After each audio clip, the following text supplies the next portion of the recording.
नमस्कार, आपके साथ मैं हूं नेहा आनंद और आज के बेहद खास शो को और खास बनाने के लिए हमारे साथ 3 जाने माने मेहमान जुड़ चुके हैं।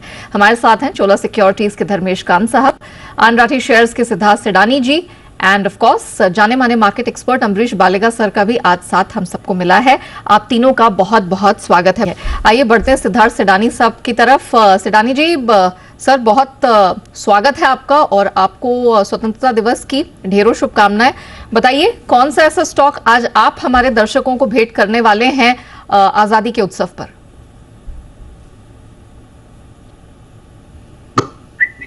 गुड मॉर्निंग सभी दर्शकों को और सभी पैनलिस्ट को।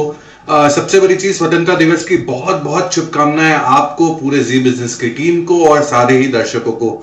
स्वतंत्रता दिवस की जब हम पिक की बात कर रहे हैं, फ्रीडम फाइनेंशियल फ्रीडम स्टॉक की बात कर रहे हैं, तो एक रिफॉर्म की बात करूंगा, वो है हर घर जल। जब ये सरकार हर घर जल की बात करते हैं तो ये रिफॉर्म से एक स्टॉक जरूर नजर आता है और वो है APL Apollo tubes. APL Apollo tubes, इस पे खरीदारी की राय है। टारगेट आपको रखना है 1760 का, 1760 का।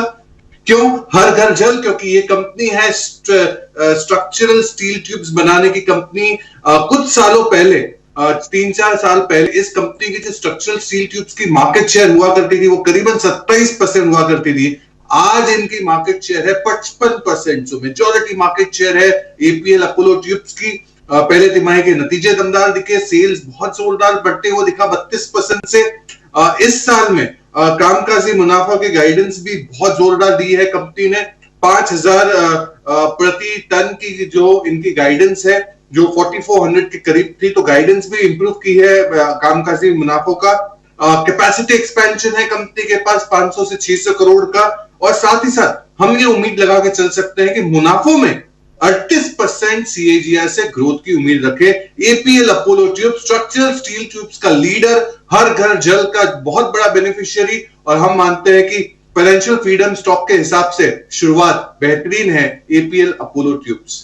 तौर पर देश तरक्की करेगा, लोग तरक्की करेंगे और शेयर बाजार को और जो शेयर धारक हैं या फिर जो निवेशक हैं उनको भी यहां पर आप कह सकते हैं आर्थिक आजादी का एहसास होगा। अच्छा मुनाफा कमाने का मौका मिलेगा जब देश तरक्की करेगा और जो स्टॉक है या इससे जुड़ी कंपनी है उसमें आप अच्छी खासी ग्रोथ बनते हुए देखेंगे। फंडामेंटल्स हैं दमदार, साल भर रखिए अपने पोर्टफोलियो में और 1760 तक का यहां पर टारगेट बनता हुआ दिखाई दे रहा है।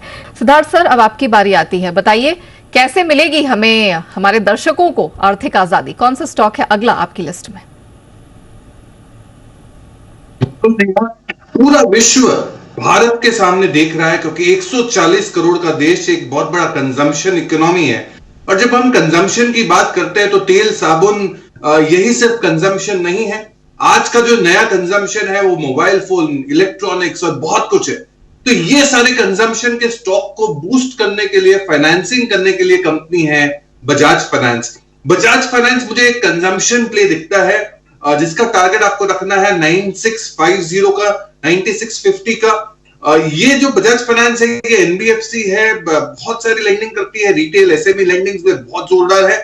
पहले तिमाही के नतीजों की पहले बात कर ले।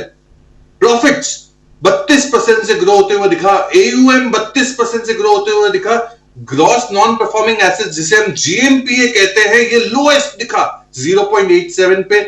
सो FY24 की, इस साल की आगे की बात करें तो कंपनी एम कर रही है कि एयूएम ग्रोथ करीबन 29 से 31% का आ सकता है। हेल्दी लोन ग्रोथ है, स्ट्रॉन्ग निम्स है, नेट इंटरेस्ट मार्जिन है, साथ ही साथ स्टेडी एसेट क्वालिटी है।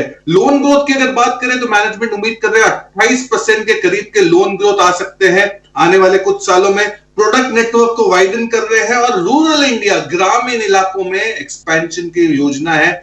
बजाज फाइनेंस जो एक प्रॉक्सी टू कंजम्पशन है, इस पे खरीदारी की राय फाइनेंशियल फ्रीडम के लिहाज से 9650 के टारगेट के लिए एक साल का नजरिया। साल भर रखिए बजाज फाइनेंस को अपने पोर्टफोलियो में। 9650 तक का टारगेट 12 महीने के टाइम फ्रेम में बनता हुआ दिखाई दे रहा है।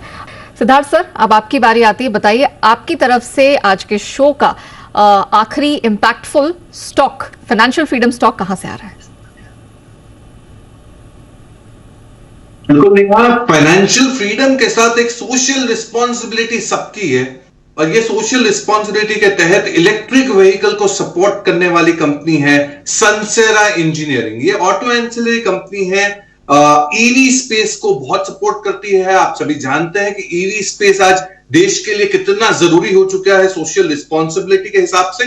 पहले मैं टारगेट बता दूं, 1125 के टारगेट के लिए सनसेरा इंजीनियरिंग ये कंपनी करती क्या है? प्रिसिशन कंपोनेंट्स बनाती है, एल्यूमिनियम फोर्जिंग करती है ऑटो नॉन ऑटो सेगमेंट के लिए। ऑटो सेगमेंट में ज्यादातर ईवी सेगमेंट को केटर करती है, नॉन ऑटो में एरोस्पेस और डिफेंस को केटर करती है। पहले तिमाही के नतीजे दमदार, आय में 24% की बढ़त, कामकाजी मुनाफों में मार्जिन में एक्सपेंशन 180 बेसिस पॉइंट से हमने देखा। ऑर्डर बुक करीबन 1700 करोड़ का रोबस्ट ऑर्डर बुक दिख रहा है और कंपनी के पास जो ऑर्डर बुक है उसमें पैसेंजर व्हीकल, कमर्शियल व्हीकल के भी अच्छा कंपोनेंट है। एरोस्पेस का बहुत जोरदार ग्रोथ हम उम्मीद लगा सकते हैं आने वाले समय में और 19% आय में सीएजीआर ग्रोथ की उम्मीद लगाते हैं आने वाले समय में। साथ ही साथ इलेक्ट्रिक व्हीकल का जो ग्रोथ की उम्मीद है वो 50% के ऊपर दिख रहा है। सनसेरा इंजीनियरिंग जो ईवी को काफी अच्छा सपोर्ट करता है, इस पे खरीदारी की राय। साथ ही साथ आपको टारगेट रखना है 1125 का।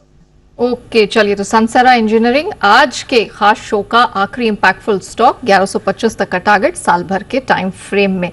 चलिए, इसी के साथ हमारे इस शो के समापन का समय होता है। अमरीश जी, सिद्धार्थ सेडानी सर और धर्मेश जी, आप तीनों का ही बहुत धन्यवाद आज के इस खास मौके पर हमारे साथ जुड़ने के लिए और हमारे दर्शकों को इतने बेहतरीन स्टॉक्स जो हैं वो भेंट करने के लिए। चलिए, इसी के साथ हम लेंगे आप सभी से इजाजत। आप सभी को आजादी का पर्व मुबारक हो। धन्यवाद।